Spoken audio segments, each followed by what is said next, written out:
집자입니다. 집자도 모일 집자인데 집자도 이것이 두 개예요. 이렇게 소전이 두 개가 되어 있습니다. 세추자 나무 목자예요. 세추자와 나무 목이죠. 그런데 요 모습이죠. 나무 위로 새가 날아간다 또는 새가 앉아 있다 요거예요. 그런데 뭐예요? 요 근문에 와서는 새가 한 마리에서 지금 세 마리로 변하죠. 그래서 집자는 나무 위에 새가 한 마리가 있는 게 아니고 여러 마리 앉아 있다는 얘기입니다. 새가 모였다는 얘기예요. 그래서 이 글자가 원래 이 집자의 의미에 더 합당합니다. 그런데 이렇게 많이 쓰다가 예서 한 예변이 되면서 이 새는 한 마리로 변해요. 그때부터는 이제 세 마리를 잘 안 써요. 이양빙의 삼분기에도 이게 지금 세 마리, 이게 당나라입니다. 당나라 세 마리고, 등석여도 이걸 세 개를 썼죠. 그죠? 그래서 새가 나무에 세 마리나 앉아있다. 이래서 모일집, 이렇습니다. 자, 포산 초간에 있는 거, 이게 세추자예요. 그죠? 세추자고 나무목이고. 자, 여기서 이제 이렇게 돼 있죠. 가르면 이렇게 돼 있죠. 나누면 이렇게 돼 있는데, 감릉 상상박비에는 보면 이게 이어졌어요. 그죠? 얘도 이어졌는지 어떤지 알 수가 없어, 지금. 이런 상황에서. 근데 이제 얘는 지금 이어지진 않아, 떨어졌죠. 그죠? 여기 보면. 그리고 이제 달라집니다. 그러니까 얘는, 왕이지는 어떻게 해요? 완전히 다 갈라놨죠. 그죠? 아래 위를 갈라놨습니다. 문제는 이거를 이어야만이 초서가 된다는 거. 즉, 이렇게 써야 됩니다. 이렇게 써서는 초서가 안 돼요. 이렇게 써서는. 그러면 우리가 세초자의 초서를 알아야 돼요. 그죠? 세초자의 초서는요, 이렇게 씁니다. 세초자는 이겁니다. 그죠? 이게 세초자예요. 그런데 이것은 해서의 세초자이고, 예서는요, 이렇게 써요. 요렇게 씁니다. 요게 있어요. 요거. 예, 그러니까 이거는 지금 어떻게 변화하냐면, 요거예요. 요렇게 돼야 되는 거예요. 그죠? 그런데 이것이 요게 요렇게 진화가 돼서 요렇게 된 거예요. 요렇게. 그죠? 요렇게 변한 거죠. 원래는 요거였다는 거. 이렇게 씁니다. 즉, 이렇게 쓰고 요 놈을 써줘요. 요거예요. 요렇게 하고, 그 다음에 이거를 꺼요. 이걸 이렇게 껐습니다. 그리고 이렇게 쓰면 요것이 행서는 됐어요. 초자는 이렇게 쓰는 게 아니고 이렇게 씁니다. 이렇게 행서는 됐어요. 그 다음 요 놈을 줄여요. 요 놈을 길게 끊지 말고 요렇게 해서 짧게 씁니다. 그러면 요것이 초자예요. 요거는 행서이고 요것이 초서예요. 또 더 줄여요. 이놈을 하나를 날려버려요. 니은자를. 그러면 뭐가 남느냐면 날생자만 남아요. 세추자는 때에 따라서 날생자로 많이 씁니다. 날생자로. 어려울 난자를 쓰면은 옆에 이게 제추자죠. 그죠? 그러면 어려울 난자도 이렇게 쓰고 날생자를 씁니다. 이것이 세추자예요. 이제 원래는 요거지만 날생자를 쓰는 경우가 많다. 그러면 우리가 세추자를 자 써봅시다.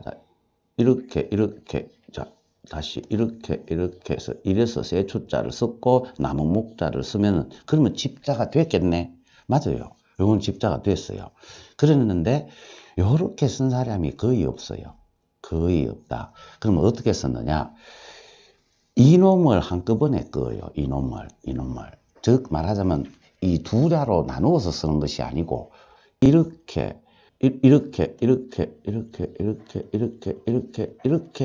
씁니다. 이렇게.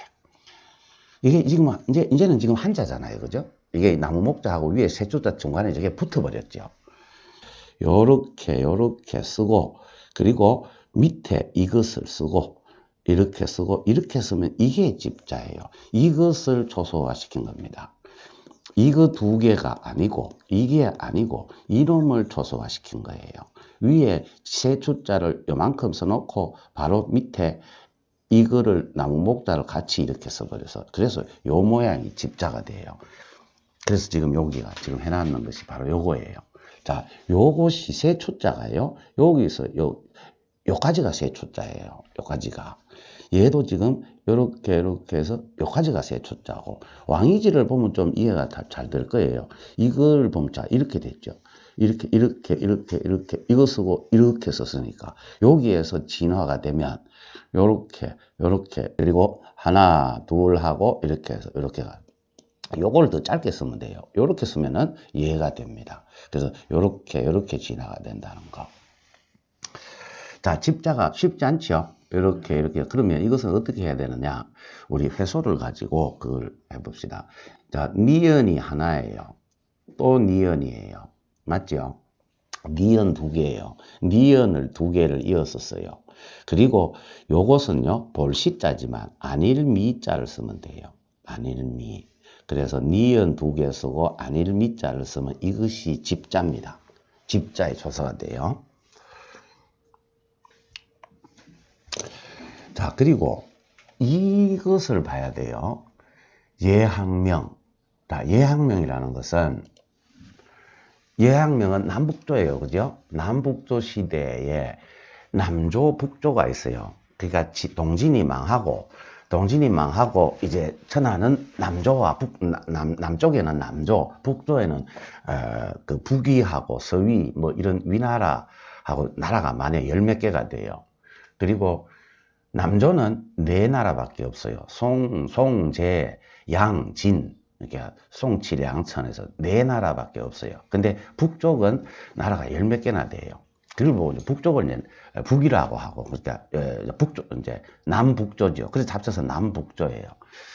그게 위치로 보면 어디쯤 되냐면, 우리나라 제주도를 이렇게 딱 끊어서 서쪽으로 완전히 끊어버리면은 비슷해요. 그 위가 북조고, 남쪽이 남조예요. 그렇게 중국이 갈라져 버려요. 그러다가 수나라 때 이제 통일이 되죠. 통일이 되는데 얼마 못 가요. 180년 갔나 모르겠어요. 그러니까 그런 정도밖에 이제 없었는데, 우리가 글씨를 배울 때 해설을 쓰면 북이, 육조 이런 얘기를 많이 해요.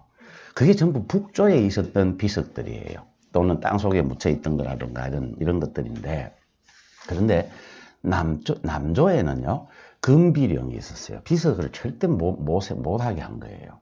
그래서 남조에는 이 비석이 몇 개 없어요. 그래서 다 합쳐봐야 10개도 안 될 거예요. 남아있는 것이. 근데 그 중에 하나입니다. 매우 중요한 글자예요. 이게 예항명이에요. 요것은 예자는요, 어려운 예자예요. 묻을 예자예요. 뭐를 묻느냐 하면 학을 묻는 거예요. 그래서 어떤 노인이 학하고 살았는가 봐. 근데 학이 죽어서 그래서 학을 묻은 거예요. 묻고는 마의 양나라예요. 양나라. 그러니까 송제 양진이 있는데 양나라. 그러니까 우리 주흥사로 양나라 사람이죠. 그 천자문 주흥사가 그때 사람인데, 그 이제 학이 죽어서 이제 이 마에다가 학의 무덤을 만들어 놓고 마에다가 이걸 갖다가 써놨어요. 학이 죽은 거에 대한 사실을 이렇게 써놨는데, 남조의 비석은 이것이 거의 대표적인 겁니다. 그리고 또 있어요. 이찬이라고 있어요. 이찬. 하나는 찬보잡이고 하나는 찬룡암비라고 있어요. 그래서 남조는 이찬과 예항명이 있어요. 예항명은 이제 더욱더 해서에 가깝고, 그리고 이찬은 아직까지 예서 같은 피해가 아직 많이 남아 있어요. 그리고 이 예항명은 중국의 유명한 서예가들이 이걸 안 써본 사람이 없어요. 소동파도 황상곡도 썼고, 황상곡이 썼는 것은 그 모본에 아직 남아 있어요. 황상곡도 썼고, 뭐 글씨를 쓰는 사람들이라면 이걸 다 썼어요. 왜 썼느냐? 이 글자가 한 글자마다 매우 여유 있고, 글자가 이렇게 구속된 것도 없고 지 마음대로 그냥 아주 편안한 글자예요. 그래서 많은 사람들이 이 공부를 했어요. 이게 양나라 때 이제 마에 새겨졌는데, 송나라에 이르자 벼락을 맞고 이게 그쪽이 무너져 버려요. 바위가 무너져서 그 밑에 물이 있었는데 물 속에 처박혀 버려요. 그런데 그 물 속에 처박혀 있었던 기간이 800년이에요. 청나라 때 이것을 끌어올렸어요. 다시 꺼내서 그 지역에다가 이 비각을 하나 세우고 돌을 맞춰가지고 이렇게 만들었어요. 이미 깨져버렸거든. 떨어지면서. 그러면 이것이 물에 처박혀 있을 때 가뭄이 들어서 이 물의 수위가 낮아지면 이 비석이 보였어요. 드러났어요. 그런데 비가 오면 또 잠겨요. 그래서 얘는 탁본이 제대로 된 탁본이 있을 수가 없어요. 바위가 젖었기 때문에 젖은 상태에서는 탁본을 못 하거든.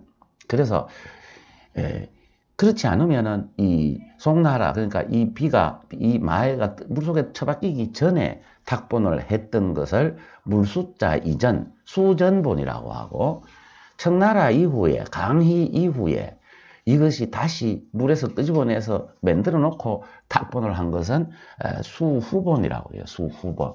그래서 황상곡이 임서하고 이랬던 것들은 수전본이겠죠. 수전본. 그래서 이제 지금도 여기 있을 거. 이게 여기가 어디냐면 강소성, 그러니까 여기에 진강이라는 데가 있어요. 진강은 중국에서 식초죠. 식초로 제일 유명한 데예요. 그래서 대부분 식당에 가면 전부 진강초를 써요. 그래서 중국 초가 아주 맛있어요. 진강초는 진짜 맛있어요. 자, 이 글자를 우리나라 사람들이 잘 안 써요. 근데 이 글자는 매우 늠름합니다. 기상이요. 북이나 이런 데는요, 북이 글씨를 보면 막 칼날 같이 있잖아요. 막 손에 찔릴 듯이 막 손이 베일 듯이 막 그렇게 삼엄한데, 얘는요, 정말 편안한 어떤 진짜 어떤 그런 왕의 기상이에요. 글자가요, 매우 고풍스러우면서도 뭔가 요구사항이 전혀 없어요. 그러니까. 이 음자도 있잖아요. 어떻게 보면 여기가 더 크고, 뭔가 이 밑에 이것도 있잖아요. 밸런스가 덜 맞아요. 그러니까 글자를 배우려면 이런 거를 써야 돼요. 이런 거를. 이게 얼마나 그러니까 좀 쉽게 해서 좀 거지 같아. 우리나라 사람들이 이걸 안 쓰는 이유가 있어요. 글자가 보면 거지 같거든. 이걸 왜 써, 이걸? 근데 북이서 같은 거 보면 그냥 깎은 듯이 이쁘잖아요.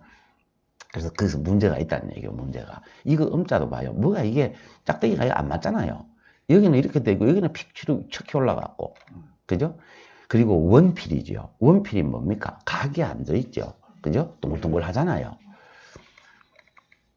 대체로 이 예학명 예를 들면 요 부분을 예를 많이 들어요. 금부, 차, 태. 요 부분을 예를 아주 많이 듭니다. 그래서 글자가 기상이 아주 있고 늠름한 거예요. 그래서 이것을요, 제가 물론 황정현이가 임모했는 것도 제가 봤는데, 장대천이라는 사람이 임모를 했어요. 장대천은 알죠? 그렇죠.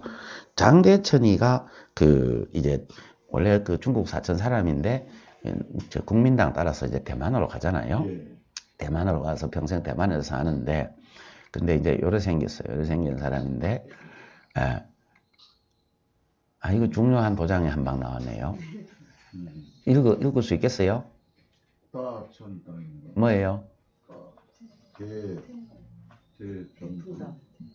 그렇죠. 예. 대풍당. 대풍당이고, 제 당호가, 여기에 글자, 제 당호가, 여기, 부자가 제 당호에도 있어요. 풍당이 아니고. 대가 들어가죠.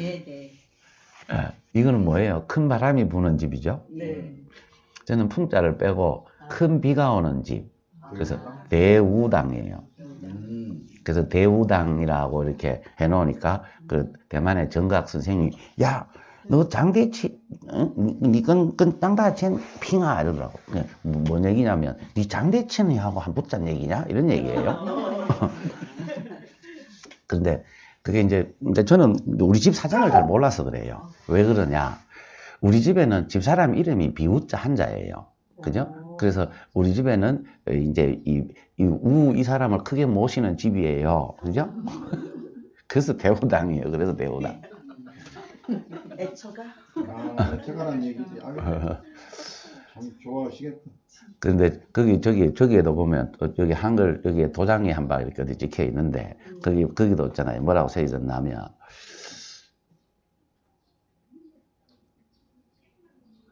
경우의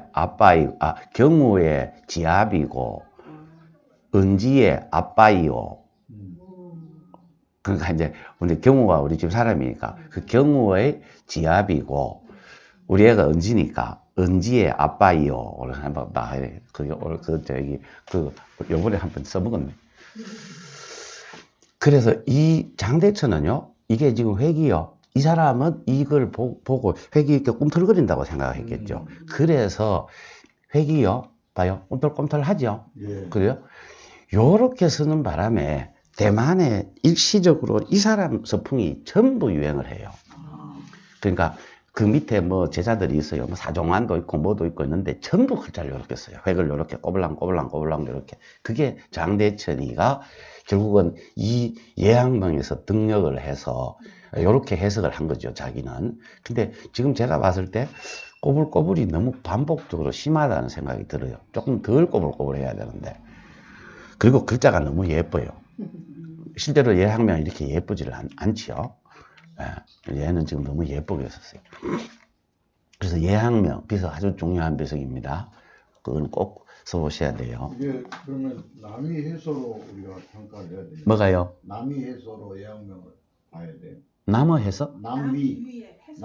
남조. 남조의 양나라. 양나라. 네, 남조의 저 세 번째 나라. 양나라예요. 양나라. 그 주흥사의 나라예요. 주흥사. 이 천자문의 나라예요. 천자문. 집자의 초서를 쓴 걸 한번 보면, 자, 집자는 요렇다 그랬죠. 요렇게 온다 그랬죠. 그죠? 요렇게 와서 요까지 갑니다. 그죠? 니은을 두 개 하고 아닌 밑자를 쓰면 됩니다. 자, 이거 예학명이죠. 예학명이고. 이거 보면, 자, 여기도 있죠. 그죠? 자, 이렇게 돼 있어요. 이렇게 돼 있는데 매우 획이 원필이죠. 그죠? 둥글둥글둥글해요. 저렇게. 그리고 글자가, 늠름해요. 자, 그래서 집자가 보면, 자, 여기서 지금 우리가 참고해야 될 버려야 될 것들도 있어요. 자, 이런 것들은 버립니다. 얘들은 지금 뭐예요? 장초예요, 장초. 그죠? 그리고 왕이지 여기서부터, 자, 니은 두 개 아닌 밑자예요. 자, 집자는 니은 두 개 아닌 밑자예요. 뭐, 요거는 볼식자처럼 되어 있고, 얘도 니은 두 개에다가 아닌 밑자에다가 하나 더 껐네. 이렇게 해서 되어 있고. 그래서 지금 사실 이런 거를 우리가 그냥 놓고 보면 여기 집자인지 뭔지 읽기가 힘들어요. 그죠? 그래서 회소도 니은 두 개죠. 자, 이 회소는 대조천자문에서 이거 좀 알기 쉽게 써놨죠. 이렇게 해서 이어가지고 밑에 나온 목자는 걸 이어서 썼는 거고, 얘는 제껴버리고, 얘도 이것이 됐고, 얘 혼자 이걸 쓰고, 즉 나무목자하고 이것을 있잖아요. 이렇게 썼어요. 이렇게 쓰고 이렇게 썼어요. 그러니까 이거와 이것을 이렇게 썼어요. 주변명의가. 그 외에는요. 전부 다 이어서 썼습니다. 왕탁도 그랬죠. 니은 두 개 하고 아닌 밑자. 자, 얘는요. 이건 뭐예요? 이런 정도까지 가버리면 이제 참 이것이 어떻게 집자냐고. 참. 그러니까 여기에 뭐 있는 거 이런 거 다 빼버렸죠. 그죠? 이렇게 하고 그냥 이거 나무 목자만 썼어요. 이것이 세초자라는 얘기. 이것이 세초자. 그죠? 이것이 세초자니. 그리고 나무 목자에서. 나는 새 두 마리 있다고. 새가 날아가는 새가 날아가는 것 같은데. 새 두 마리. 우임은 고금에도 없는 집자를 썼다.